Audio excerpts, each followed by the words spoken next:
తెలంగాణలో young India residential schools ఏర్పాటుకు సహకరించాలని ముఖ్యమంత్రి రేవంత్ రెడ్డి కేంద్రాన్ని కోరారు.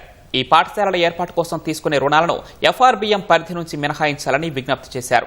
హైదరాబాద్కు ఐఐఎం మంజూరు చేయడం సహా తెలంగాణలో పెరిగిన జిల్లాలకు అనుగుణంగా 9 కేంద్రీయ విద్యాలయాలు, 16 జవహర్ నవోదయ విద్యాలయాలు మంజూరు చేయాలని కేంద్రాన్ని కోరారు.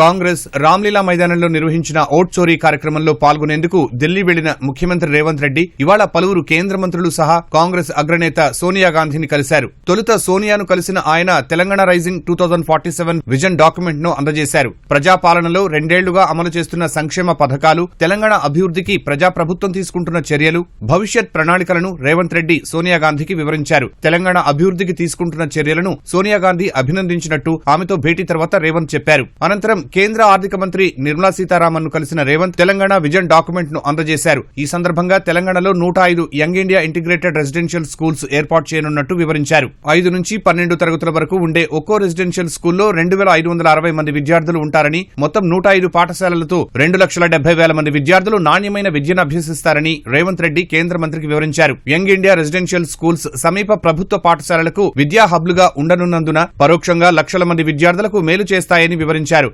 అత్యాధునిక వసతులు, ల్యాబొరేటరీలు, స్టేడియాలతో 105 యంగ్ ఇండియా ఇంటిగ్రేటెడ్ రెసిడెన్షియల్ స్కూళ్ల నిర్మాణానికి 21,000 కోట్లు అవసరమవుతాయని నిర్మలా సీతారామన్ కు రేవంత్ రెడ్డి వివరించారు. ఇదే సమయంలో తెలంగాణలోని జూనియర్, డిగ్రీ, సాంకేతిక కళాశాలలు, ఇతర ఉన్నత విద్యా సంస్థల్లో ఆధునిక ల్యాబ్లు, ఇతర మౌలిక వసతుల కల్పనకు మరో 9,000 కోట్ల రూపాయలు వెచ్చించనున్నట్లు రేవంత్ రెడ్డి తెలిపారు. తెలంగాణలో విద్యారంగం సమగ్ర అభివృద్ధికి 30,000 కోట్లు ఖర్చు చేయనున్నట్టు ముఖ్యమంత్రి వివరించారు. ఈ నిధుల సమీకరణ కోసం ప్రత్యేక ప్రయోజన సంస్థ ఎస్పీసీ ఏర్పాటు చేస్తామన్న రేవంత్ దాని ద్వారా సేకరించే రుణాలకు ఎఫ్ఆర్బీఎం పరిమితి నుంచి మినహాయింపు ఇవ్వాలని కోరారు. Young India residential schools model బావుందన్న కేంద్ర మంత్రి ఎస్పీసీ వివరాలు సమర్పిస్తే ఎఫ్ఆర్బీఎం నుంచి మినహాయింపు ఇచ్చే అంశాన్ని పరిశీలిస్తామని హామీ ఇచ్చారు. తరువాత కేంద్ర విద్యాశాఖ మంత్రి ధర్మేంద్ర ప్రధాన్ ను కలిసిన సీఎం హైదరాబాద్ కు ఐఐఎం మంజూరు చేయాలని కోరారు. ఐఐఎం ఏర్పాటుకు అవసరమైన 200 ఎకరాల భూమిని ఇప్పటికే గుర్తించినట్లు కేంద్ర మంత్రికి తెలిపారు. వెంటనే తరగతులు ప్రారంభించడానికి ట్రాన్సిట్ క్యాంపస్ కూడా సిద్ధంగా ఉందని రేవంత్ రెడ్డి వివరించారు. ఐఐఎం ఏర్పాటుకు అవసరమైన అనుమతులు మంజూరు చేస్తే అవసరమైన వసతులు కల్పిస్తామని తెలిపారు. తెలంగాణలో పెరిగిన జిల్లాల సంఖ్యకు అనుగుణంగా